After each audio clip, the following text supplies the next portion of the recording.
Okay, so there's one good question.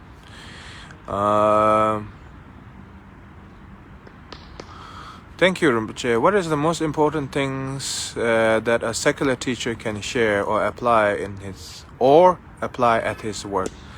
The most important is that you follow the basic principle of the Lord Buddha's teaching, and then you study, you practice. Long as you don't get into the drama of, oh, he has to be my guru, she has to be my guru. Long as you don't touch that, everything is fine. You receive some teachings here and there. Yeah, of course, you go ahead and receive many teachings as possible. But don't try to go into the drama of, oh yeah, he has to be my guru, she has to be my guru. Don't do that. When it is your guru, it becomes naturally based upon your quality of mind. When you have a good quality in your mind, you don't need approval from your guru that you are a good student. You don't need approval. Many people, they think that they need some kind of approval, to be a student, to have a guru. It doesn't work like that.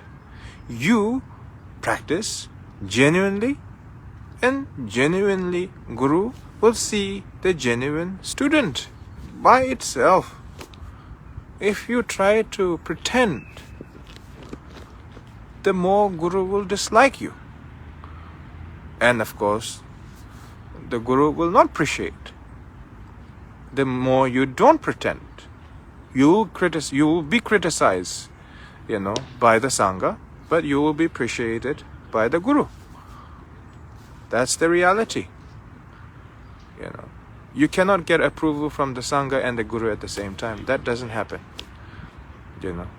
If it happens both, yeah, that's good. You may have spent your whole life already.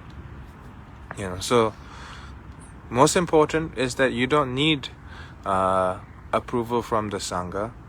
You don't need approval from the guru. What you need is receive the teaching, practice it, continue, practice it, receive teaching, practice it. That's it. You don't need approval.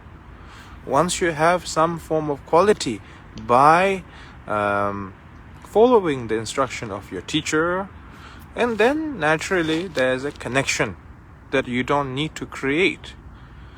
If you think that student and teacher is some form of connection that you can artificially make by your tricky mentality, then you're wrong. That is your own ignorance. That is your own arrogance and ignorance.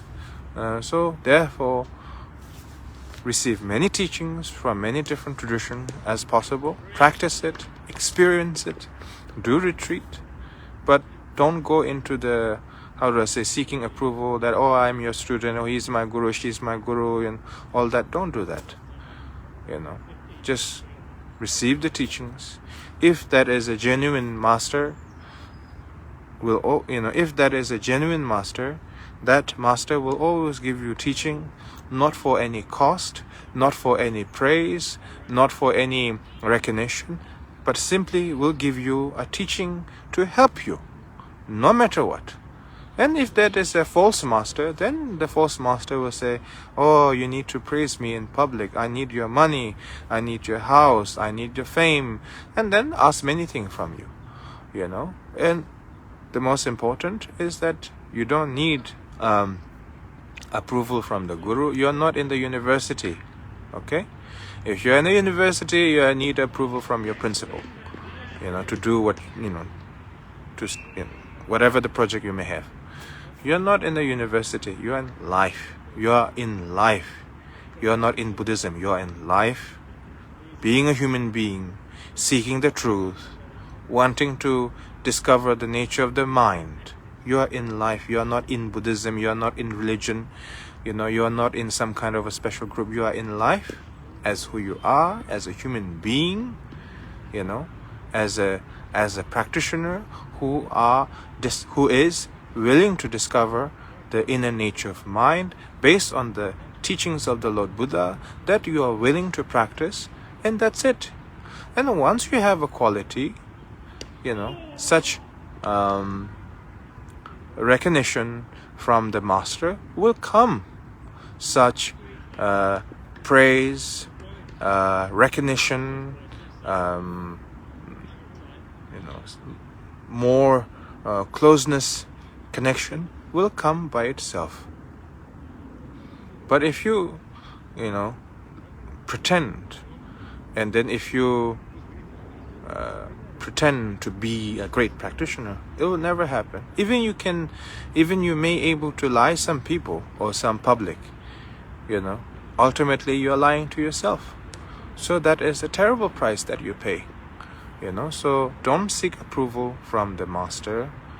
Simply listen to the teachings, practice it. Once you have qualities in your mind with the sense of awakening, and then it your teacher becomes a guru naturally. Your teacher becomes a living Buddha naturally. You don't have to go ahead and say, oh yeah, where's my living Buddha? I need to find the perfect condition. It just doesn't work like that. So don't look for approval, practice it. And once you have a quality in your mind as a practitioner, other people can see that. Your teacher can see that. When you have a genuine quality, you have nothing to hide, you have nothing to show. Other people can see that, your teacher can see that. Based on your character, based on your attitude, based on your principle and your commitment that you uphold. It's very simple. And then at that time, the loving kindness to all the sentient beings and the pure devotion to the Guru, it will exist by itself. But not prior to that, not without some form of practice.